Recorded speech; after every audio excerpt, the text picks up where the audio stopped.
আসসালামু আলাইকুম রহমতুল্লাহ বরকাতুহ। প্রিয় ঢাকা 13 সংসদীয় আসনের ভাই বোনেরা, আধুনিক মোহাম্মদপুরে অনেক খাল রয়েছে।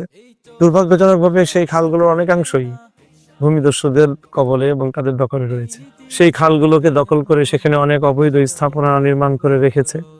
আমরা যদি নির্বাচিত হতে পারি, এই জাতীয় খালগুলোকে অবৈধ দখলদারিত্ব মুক্ত করব ইনশাল্লাহ।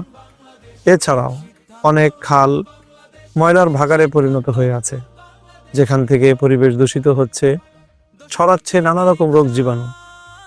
ইনশাল্লাহ আমরা সেই খালগুলোকে দূষণমুক্ত করে স্বচ্ছ পানির প্রবাহ নিশ্চিত করব। সেই সাথে প্রতিটি খালকে কেন্দ্র করে বৃক্ষরোপণ ও ওয়াকওয়ে নির্মাণের মাধ্যমে সৌন্দর্য বর্ধন করা হবে ইনশাআল্লাহ। তাই পরিবেশ বান্ধব ঢাকা 13 গড়তে আসন্ন জাতীয় সংসদ নির্বাচনে রিকশা মার্কায় আস্থা রাখুন। নতুন বাংলাদেশ গড়তে সাহায্য করুন।